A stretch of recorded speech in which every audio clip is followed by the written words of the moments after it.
মাতা। আজ সরস্বতী পুজো, বাগদেবীর অঞ্জলি দিয়েই আজকের ব্লগটা শুরু করলাম। নমস্কার, আমি পিয়ালি।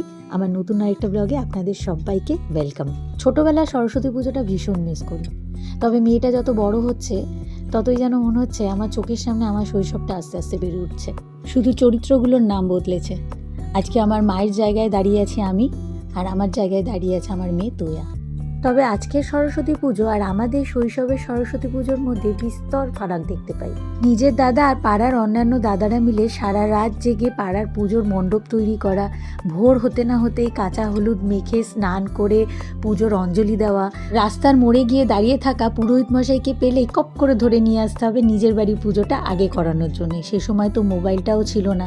কোন শাড়িটা পরবো মায়ের 2 মাস আগে থেকে ঠিক করে রাখা, আর পুজো না হওয়া পর্যন্ত কিছুতেই কুল খাওয়া যাবে না। এই সবই আজ ইতিহাস। আমার বাবা মারা যাওয়ার আগে পর্যন্ত আমাদের বাড়িতে সরস্বতী পুজো আর লক্ষ্মী পুজো খুব বড় করে আয়োজন হতো, তাই এই দুটো দিন আমার বাড়ির পরিবেশটাই পুরো অন্যরকম থাকতো। সরস্বতী পুজোর দিন সকালবেলা বিধি মেনে বাড়িতে আসতো জোড়া ইলিশ। বাজার হাট দোকানপাটের দায়িত্ব বরাবরই বাবা। অন্যদিকে রান্না বান্না, পুজোর আয়োজন, সংসারের প্রত্যেকটা কাজ সবটাই সামলাতো একা হাতে আমার মা।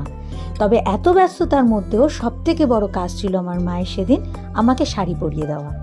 বাড়ি পুজো শেষ হলেই শাড়ি পরে স্কুলে যাওয়ার একটা আলাদাই উন্মাদনা কাজ করত। যদিও আমার স্কুল ছিল অনেকটাই দূরে, তাই স্কুলে যাওয়াটা নিয়ে হতো এক ইতিহাস। আজ আমার সংসারে আমি এত গুছিয়ে সুন্দর করে মায়ের মতন পুজো হয়তো করতে পারি না। পুরোহিত মশাই ডেকে বিশাল জাঁকজমক আয়োজনের সাথে আমি আমার বাড়ির পুজো করি না। আমি আমার আসনে আমার শ্রাদ্ধ আর আমার ক্ষমতা অনুসারে যতটুকুনি পারি পুজো করি, আর সেভাবেই এবছরের পুজোটাও করলাম। তোয়াদের স্কুলে সরস্বতী পুজো হয় না, তাই সকালবেলাটাও বাড়িতে থাকলেও সন্ধ্যাবেলাও বান্ধবীদের সাথে ঘুরতে বেরোলো। সরস্বতী পুজোয় স্কুলে যাওয়ার আনন্দটা তোয়ার এই জীবনে হলো না। আমি যত্ন করে ওকে শাড়ি পরিয়ে দিলাম, আর ও যে কটা গয়না পরেছে সব কটা আমার নিজের হাতে বানানো। আর তারপরে আমি একটু ফ্রেশ হয়ে আমার পুরনো বয়ফ্রেন্ডের সাথে গেলাম মন্দিরে। সরস্বতী পুজোর আগের দিন দাড়ি গোঁফ কেটে আমার বরটি 10 বছর বয়স কমিয়ে ফেলেছে, তাই এখন সে আমার বয়ফ্রেন্ড। আজকের গল্প তবে এই অবধি থাক। দেখা হবে নতুন কোনো গল্পের সাথে। সবাই ভালো থাকবেন।